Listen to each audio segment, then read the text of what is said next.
को प्राप्त हो गया स्वर्ग में दत्त नाम के पुत्र को दे करके और वापस मथुरापुरी के लिए आए। अंत में हेलो अब क्या हुआ, मगध देश के राजा ने 17 बार चढ़ाई करी, 23 अक्षौणी सेना को लेकर के। महाराज 17 बार भगवान ने इसे परास्त कर दिया। 18वीं बार ब्राह्मण देवताओं को अनुष्ठान के लिए बैठाया गया। ब्राह्मणों ने प्रार्थना की, प्रभु हे श्याम सुंदर, अब की बार इस दुष्ट से आप परास्त हो जाए, अन्यथा ये हमें नहीं छोड़ेगा। भगवान तो बड़े दयालु हैं, अपने भक्तों के ऊपर कृपा करते हैं ठाकुर जी। अंत में 18वीं बार भगवान ने इसकी सेना को समाप्त कर दिया। इसका एक मित्र था जी, जिसका नाम था कालियावन। वो 3 करोड़ मरीचों को लेकर के आ गया। भगवान की नारायणी सेना जो थी उसने सारे मरीचों को समाप्त कर दिया। अंत में भगवान कालियावन को साथ में लेकर के और मथुरापुरी से दौड़ने लगे, भागने लगे। तो कहाँ है ठाकुर जी? धौलपुर के पास में। कहाँ? धौलपुर के पास मुचकुंद की गुफा,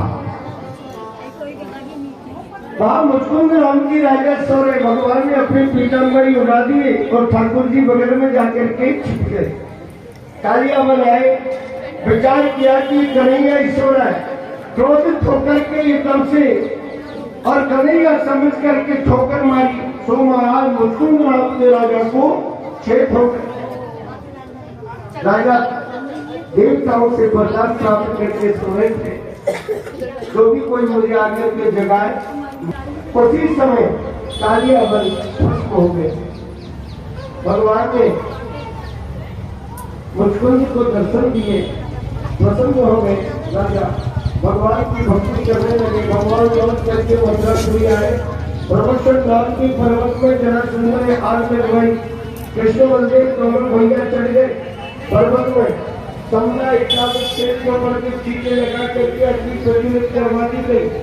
भगवान ने विश्वकर्मा को बुला करके आज्ञा प्रदान करी, शीघ्रता से चले जाइए, जल्दी से जल्दी जाओ और द्वारकापुरी का समुद्र के बीचों बीच सुंदर द्वारकापुरी का निर्माण कर दो। कैसे निर्माण कर दो? भगवान की आज्ञा लेकर के चले गए। अब तो मेरे भाई बहन उसी समय के बीच में द्वारकापुरी का निर्माण किया गया। अब भगवान ने क्या किया? प्रवचन पर्वत के बीच में जैसी छलांग लगाई तो भगवान ने मथुरापुरी के पास से छलांग भरी। कहाँ जाकर के कूदे ठाकुर जी? गुजरात में ठाकुर जी में जाकर के कूदे, जहाँ भगवान श्याम सुंदर का रणछोड़ नाई का मंदिर बन गया। उसी दिन से भगवान श्री कृष्ण का नाम रणछोड़ भगवान हो गया। बोलिए रणछोड़ भगवान। जो मंदिर बना हुआ है और वहां से फिर भगवान द्वारकापुरी के बीच में पधारे। अपने माता पिता सभी को साथ में यहीं बुलाए ठाकुर जी में, और यहाँ से सबको साथ में लेकर के जब द्वारकापुरी के बीच में। और भगवान अब क्या करना चाहिए? बोले ऐसा करो, अब ग्रस्त का शुद्ध हो।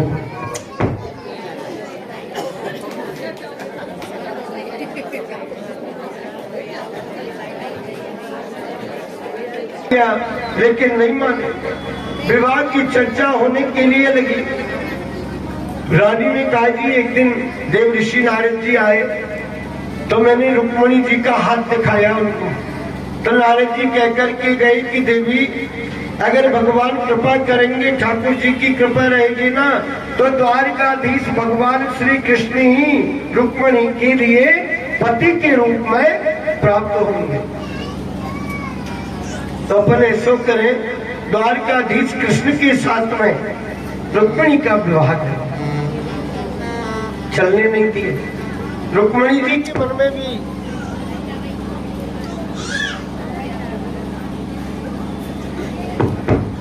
रुक्मिणी जी के मन में भी ये भाव हो गया कि मुझे द्वारकाधीश कृष्ण ही स्वामी के रूप में चाहिए।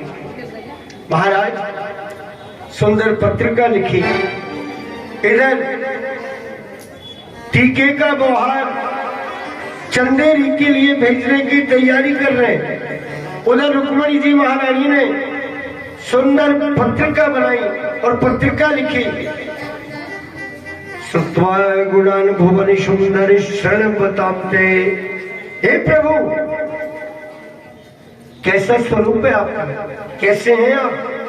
रुक्मिणी जी ने 7 श्लोकों में पत्रिका लिखी, 7 श्लोकों में भगवान की महिमा का वर्णन किया। हे श्याम सुंदर, हे कन्हैया, श्रुत्वा गुणान भुवन सुंदर शरण बताते। मैंने अभी तक मेरे नेत्रों से अभी आपके दर्शन नहीं किए, मैंने आपको देखा नहीं है, लेकिन आपके नाम की चर्चा मैंने मेरे कानों से सुनी है। आप कैसे श्रुत्वा गुणान भुवन सुंदर शरण बताते, अपने भक्तों के ऊपर कृपा करने वाले प्रभु। मैं भीष्म जी महाराज की इकलौती राजकुमारी हूँ, मेरा नाम रुक्मिणी है, मेरा विवाह होने के लिए जा रहा है। तो ये बताइए, सिंह के भाग को अगर सियार ले जाए तो कैसा रहेगा? आप सिंह हैं, मैं आपको मेरे सच्चे मन से, सच्चे भाव से और मेरा पति मान चुके, लेकिन सियार कौन? वो शिषपाल मुझे लेने के लिए आ रहा है, तैयारी हो रही है, टीके का बौहार जाने वाला है। इसलिए मेरे नाथ, आप जल्दी से जल्दी कृपा करो और आकर के मेरी रक्षा करो। अरे हम तो क्षत्रिय हैं, क्षत्रिय कुल के बीच में हरण करने की रिवाज होती है। पाणी ग्रहण संस्कार के दिन मध्याह्न को ठीक 12 बजे मैं गौरी माता के मंदिर में पूजा करने के लिए जाऊंगी। अगर वैसे भी ना हो सके ना, तो गौरी माता के मंदिर से आप मेरा हरण करके ले जाओ।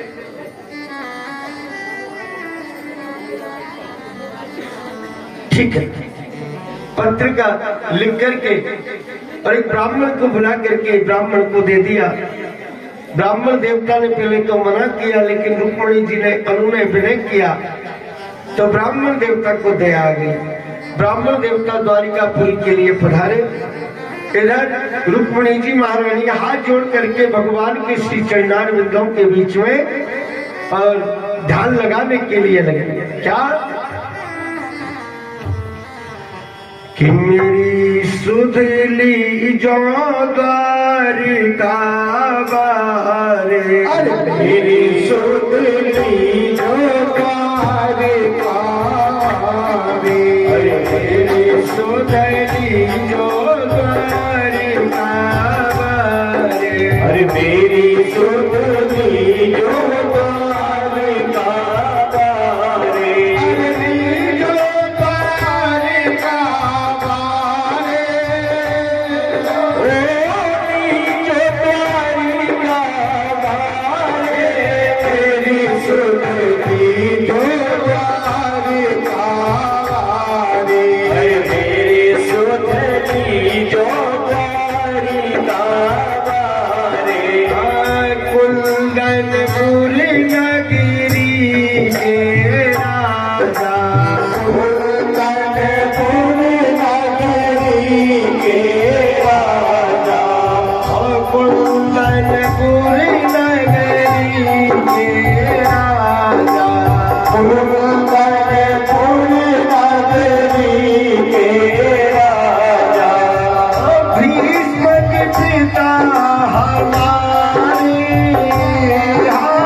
पांच पुत्र में ये लाडली अरे पांच पुत्र में के लाडली पांच पुत्र में एक लाडली अरे पांच पुत्र में के लाडली